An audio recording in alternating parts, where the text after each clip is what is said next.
Hi, I'm Rachel Dillon. And I'm Marcus Dillon.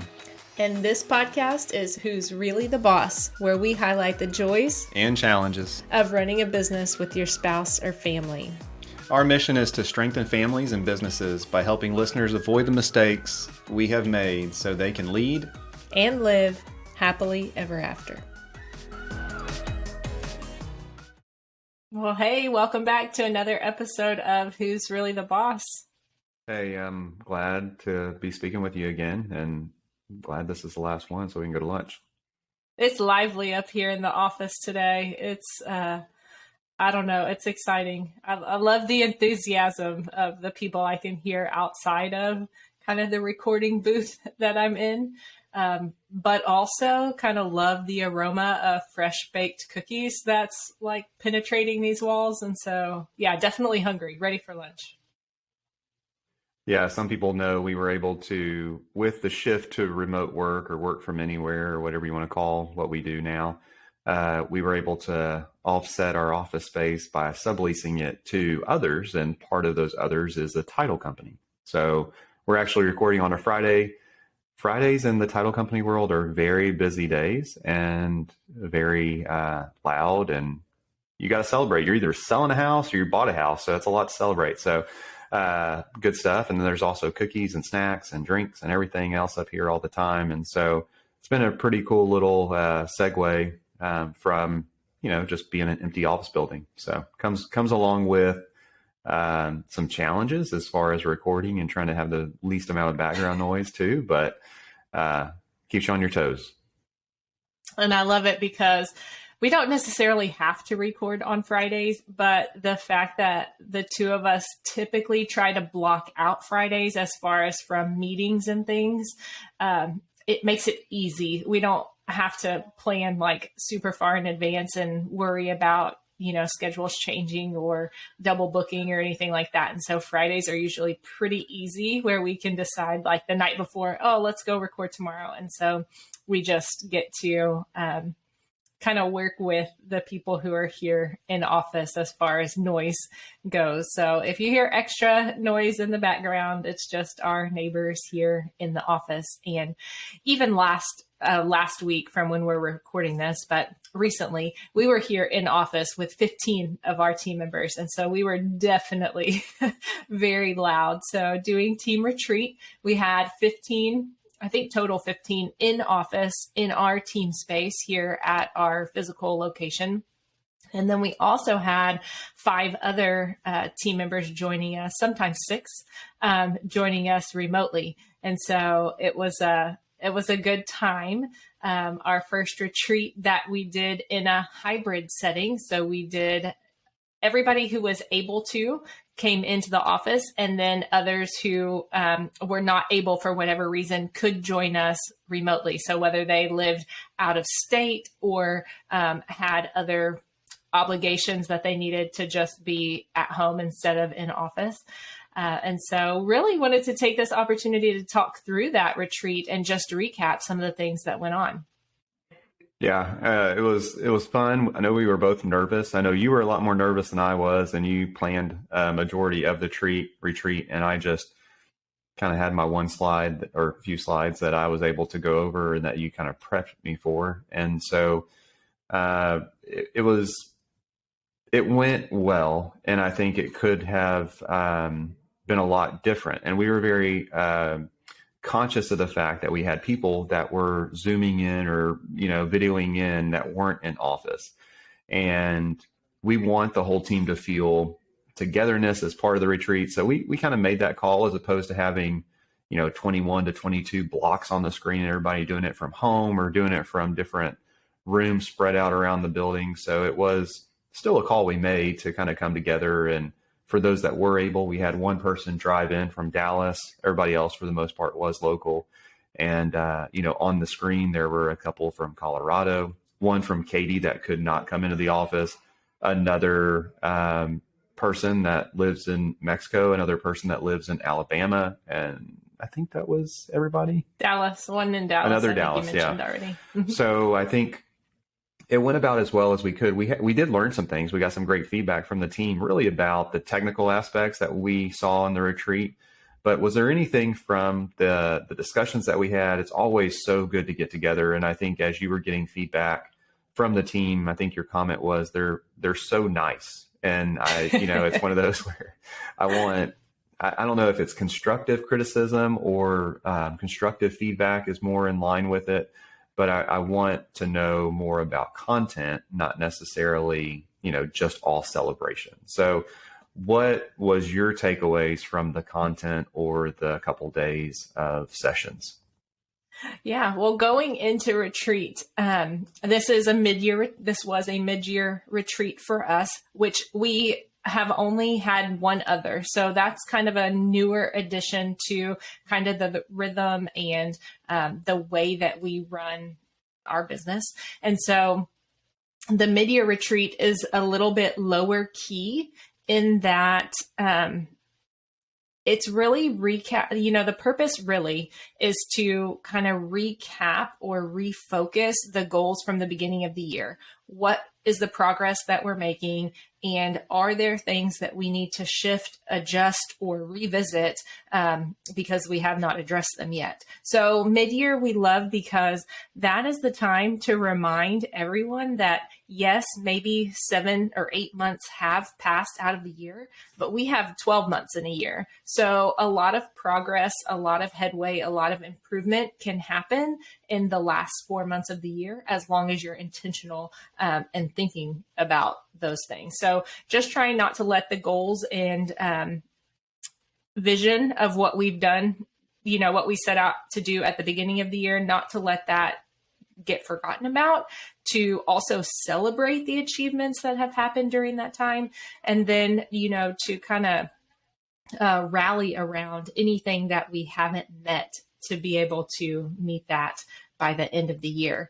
And then the other is always to strengthen relationships within our team. So just to strengthen their team, the bonds for people to get to know each other better. That's always going to be a number one for any retreat. And so we just feel like middle of the year is a good time. We intentionally wait until kids are back in school, since we do have a lot of working parents. That just alleviates one other coordination for them as far as like finding childcare or something like that.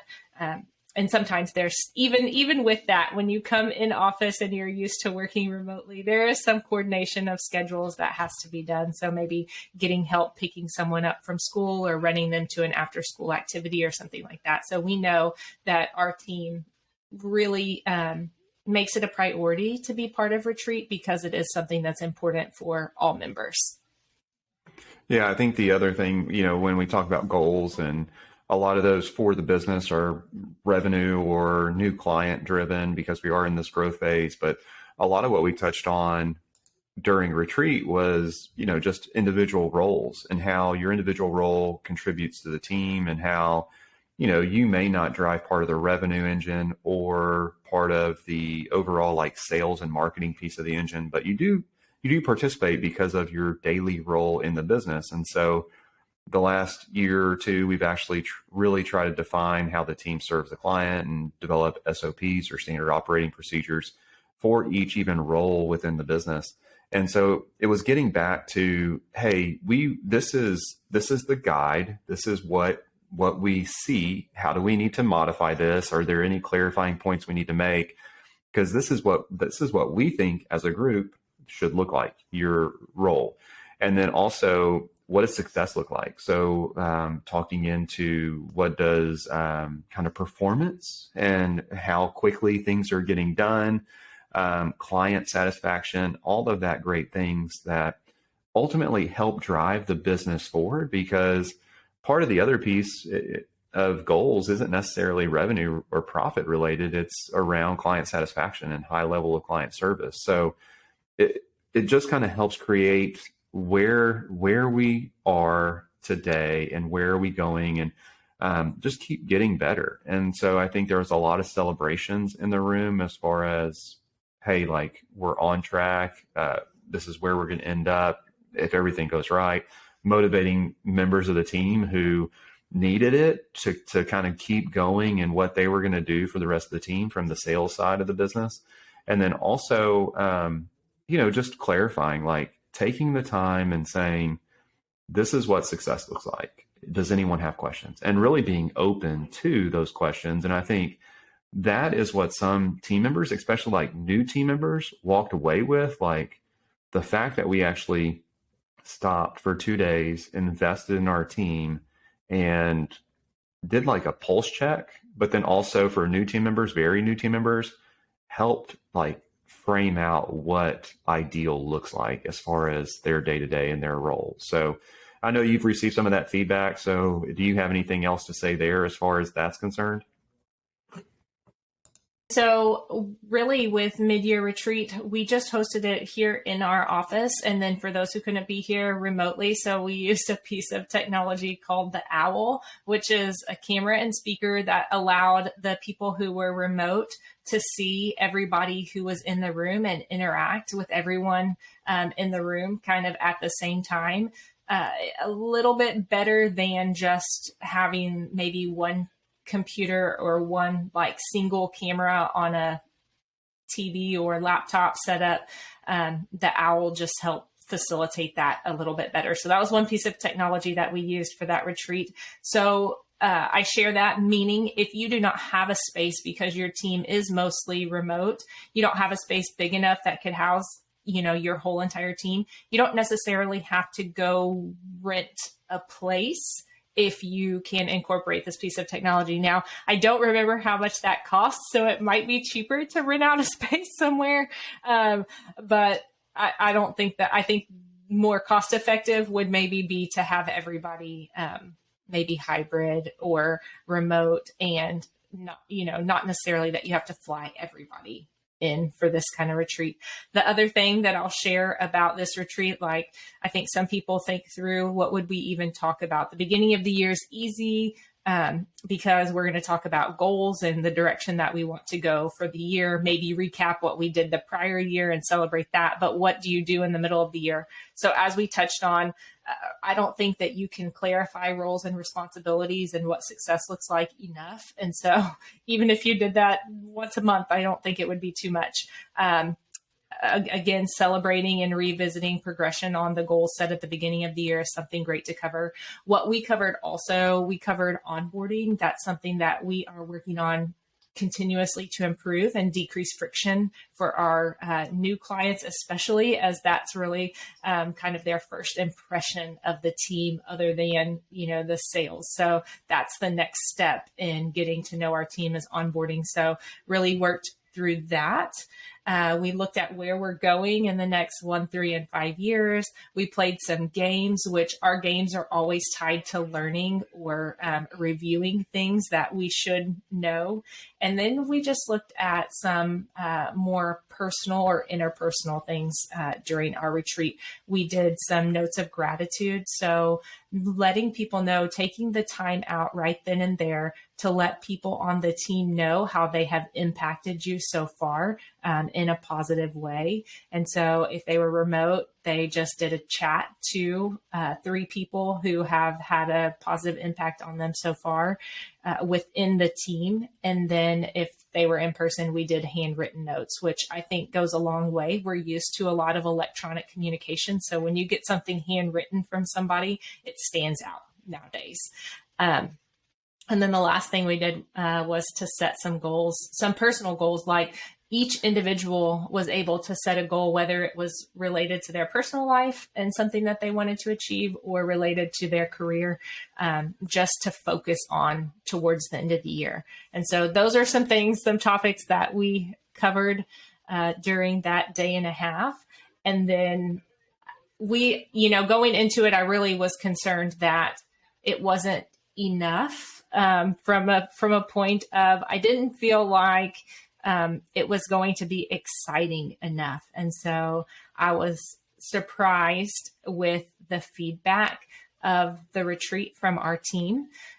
We did that early so people have time to think about it, decompress, get caught up on their work, but not waiting so long to get that feedback to where people forgot what they did, because obviously people have lots of things going on. And so wanted to make sure that we we're able to send out just a survey through Microsoft Teams, just a 5 or 6 question survey, real short, just kind of rating some different things. And so, I don't know that you and I have talked about what the results of that were, just because you traveled right after that. And so we can talk through kind of what was the overall response from that survey. So no, you just told me that people are too nice whenever, as listeners may not know, our daily sitting desks set up. I'm on one side and you're on the other. And so we talk freely whenever you are at your computer, and I'm usually there at mine a little bit more than you. So just given how much I work versus how much you work. So you have not shared. So just the fact of that people are too nice, that one comment. But I think that was some of the original surveys that were submitted before I even left on travel. Yeah. So the first people to respond had a lot of positive feedback. But something else to note there, it wasn't just that they're too nice. The other part of that, which I know if it's not in the first 3 words, you may not catch it. But the other part of what I said with that was, I don't know that I asked the right questions as far as like feedback. I don't know that I worded them correctly to elicit the response that I was actually looking for. So that's important too. So whenever you're, doing a survey for people, be really intentional and maybe ask for other people's opinions as far as, this is what I want the response to be. Is this the right question to ask? So there's a little bit of that. So you live and you learn every time you do something. And so we asked for overall experience, just overall rating of the whole retreat. We did have a day and a half of retreat time, so together time. And then we also, which included breakfast and lunch if you were here in person. And then we also had a happy hour after on the first day. And so overall experience was, out of 5, 4s and 5s, everybody thought that it was really good.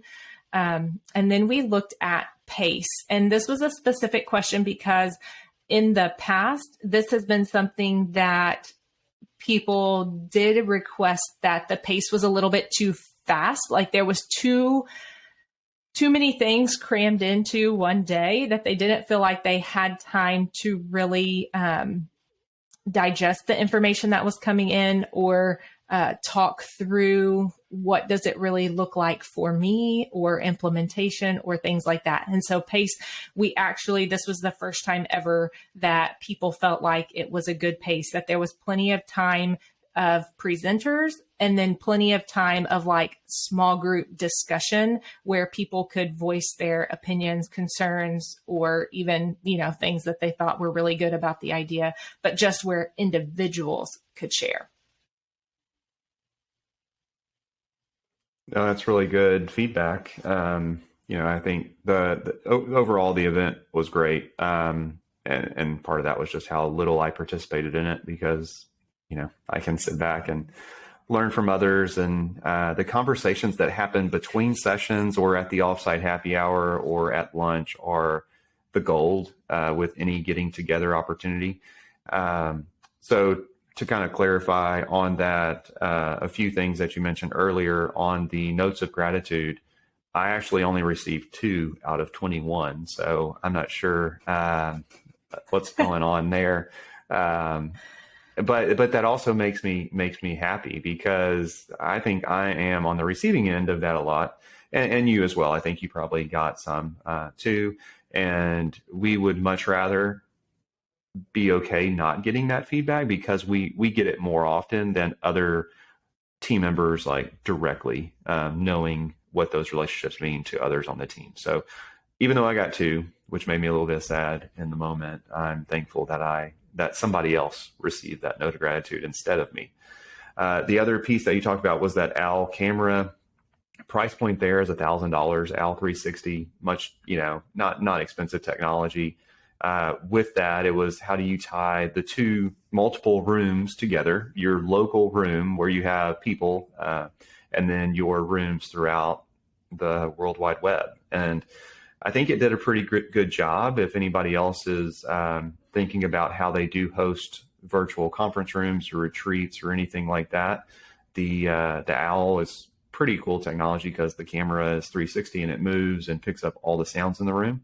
The one piece of feedback, or even something that we were worried about, is how people in a virtual setting would care or adapt to people that were having a good time locally in between sessions. So we did actually get that feedback. And so it was one of those where there was some FOMO, some fear of missing out on being in the room. And there were conversations that were happening because the Owl picks up everything if it's on. And so they really couldn't participate in those conversations. It wasn't valuable to them. So we've decided in the future on other events like this, if things are not being in session or being presented, we'll actually turn the mute or the speaker off and the camera off. That way it's just not awkward, and kind of being very respectful of that person on the other end, on their side, and them enjoying the most of their day versus thinking about what they're missing. And I think we've had people that presented both locally and virtually, and I think both of those went well. I think there was audience participation both virtually and on site. And so it's just, whenever you are doing that, you have to go out of your way to encourage the virtual participation, even in the games. And remember that they are in the room, so to speak. And that was something that we were very cognizant of whenever we plan the retreat. Like, how are we going to keep bringing these people into the conversation, because it could get awkward or weird really quick.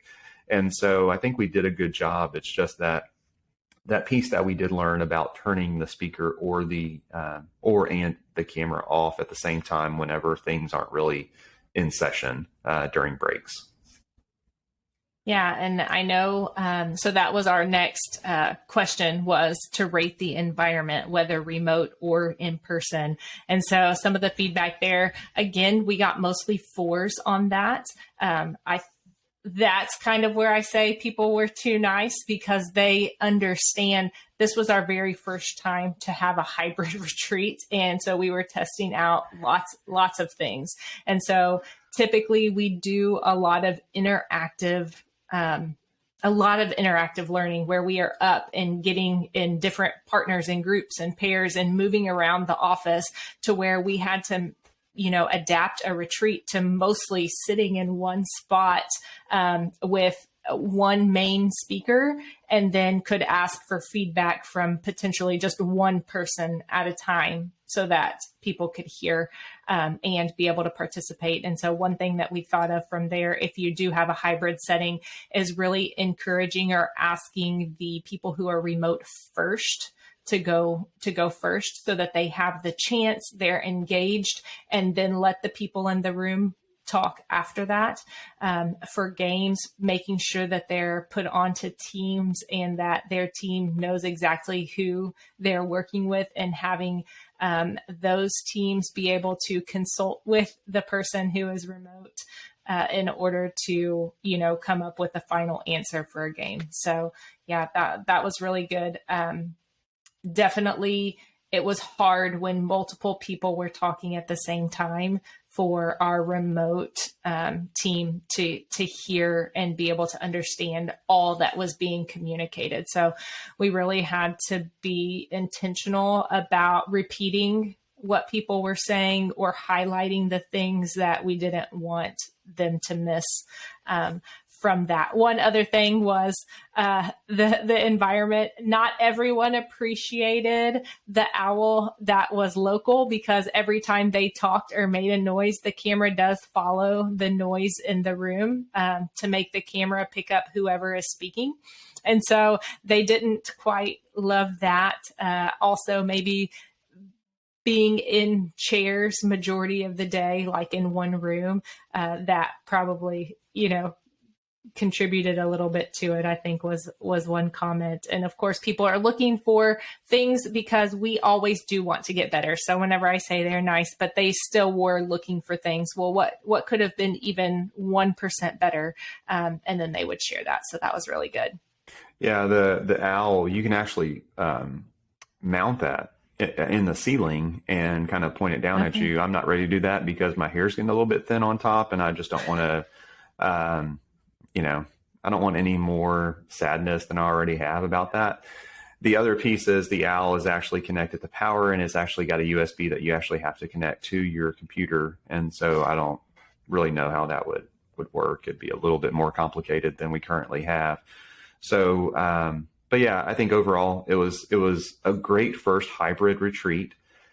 In my mind, I think it's okay. We learned from it, but I think it's okay to build up a little bit of FOMO, because in December, we're actually going to have our kind of end of year and like kickoff retreat to the new year. And so if people are experiencing FOMO, it just builds up that much bigger desire to actually travel to, our office in December whenever we have an in-person retreat. And, we've committed to covering travel for everybody that wants to travel. I think majority, if not all, are planning on that and looking forward to it. So it's going to be really good to kind of have everybody physically present. And, I think that's where people saw a little bit of the preview of that and are getting excited for that December retreat and what that means. Yeah. And so just another feedback question that we covered in the survey was what could have been done to make it better. This was probably my favorite because it was like a short answer, not a rating scale. And so people kind of had to give some kind of feedback. And some do say, I don't think anything could make it better, just meaning they were satisfied with the days. Some other ones were more games, which, yes, if I knew a way to do them fairly easily and well interactive, so that the experience for both remote and in person, then yes. So definitely there will be more games. And of course, ours are always learning games. So they're always intentional, never at random. They always go over roles and responsibilities, maybe service offerings, vision, mission, values, different things like that. So it's always a learning is incorporated into however we set up that game. Somebody said more prizes, which I don't think it was a lack of prizes. I think it was a lack of them winning prizes is what they were looking for. And a lot of people said having everybody together in one place. Another was about the happy hour, because we didn't have full participation in that. We have a lot of working parents, and it is the very beginning of school and the very beginning of all the extracurricular activities. And so people had places to be. And so they gave us the time during the day, maybe even more time than what they usually do.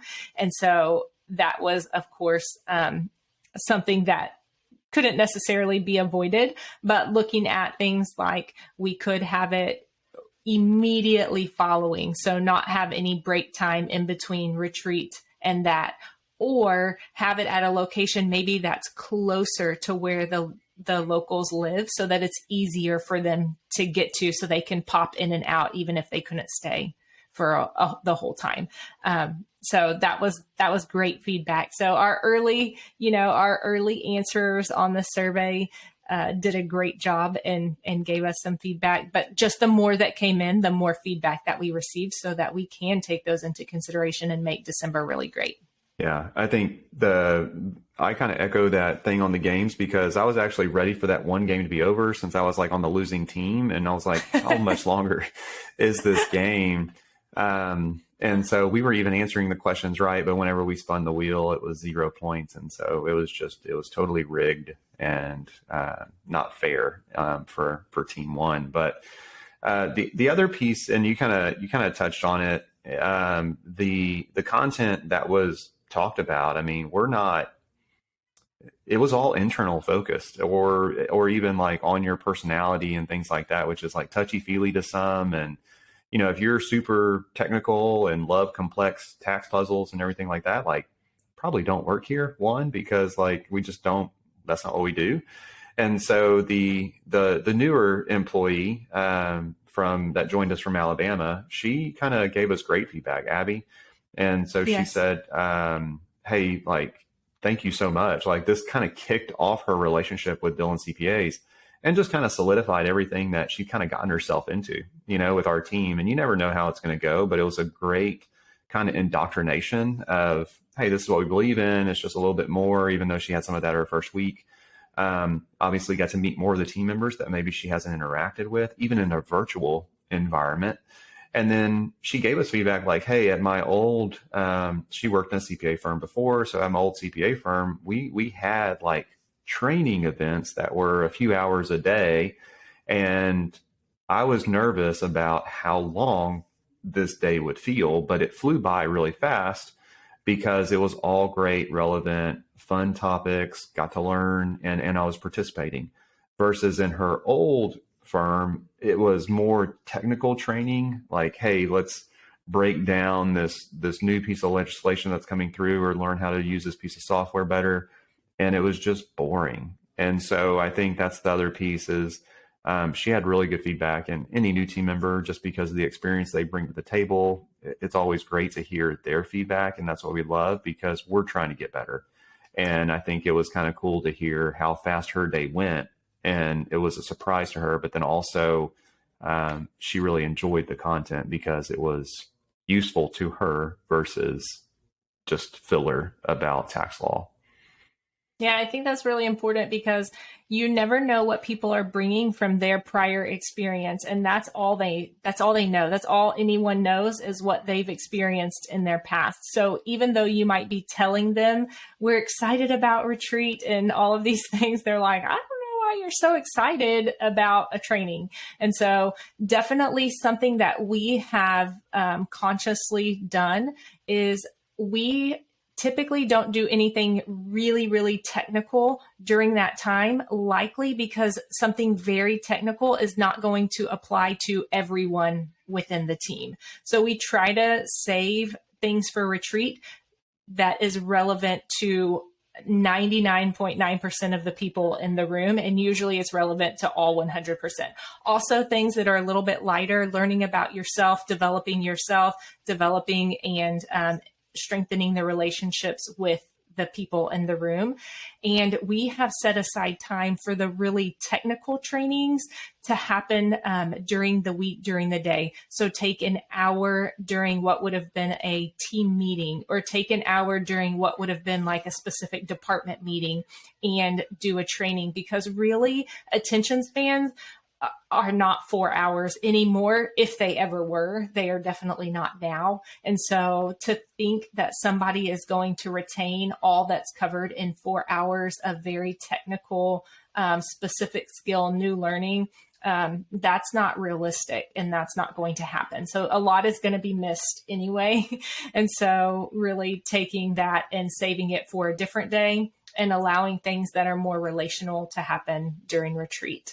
And really the last thing that we ask for feedback on is what are the team members looking forward to at our end of year retreat, which is going to take the place of our beginning of year retreat. And so as far as that goes, we were really asking, what do people want at the end of year retreat? What are people looking forward to? What are they excited about? What's something, I was kind of hopeful, like what's something that we've done in the past that they would like to see again that we weren't able to incorporate maybe this retreat or even the one that was in January. And so really trying to ask that question, like, if you were asking me or telling me, you're surprising me with where we're going to dinner and telling me to guess and then just going to the place that I say first, we were really trying to, I guess, manipulate the situation to be able to provide what people want. But it didn't really work out like that. Majority of people are just excited about being together, and the remote people are 100% excited about being here in person in December. So that really speaks volumes to what the main goal of our retreats have been, as far as building relationships, building community, helping people get to know each other better.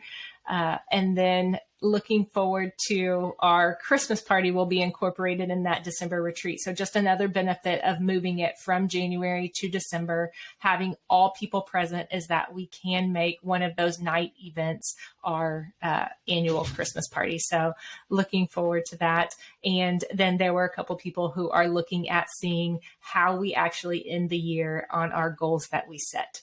And so I'm definitely looking forward to that retreat. Have already started planning. I'm so excited that it's in December and Christmas because I can totally theme it out to Christmas oriented, which I love. And I don't know, just knowing that other people are excited about it gets me excited to plan for it. Well, that's fun. Well, we can't wait to hear more details on that, and look forward to seeing everybody in December, and that'll be a special time. So thanks again for kicking off and kind of following through with a successful retreat. And, and you do those so well. So you're very valued, and what you bring to the table as far as getting the team rallied around that is a huge accomplishment. So thanks. No, I appreciate that. All right. I look forward to our next conversation. All right. Thanks for hanging with us to the end of another episode. If you have thoughts, comments, or feedback you would like to share, please leave us a comment or review on your favorite podcast listening platform. Be sure to subscribe to our podcast so you don't miss any future episodes. Join us again next week for another great conversation.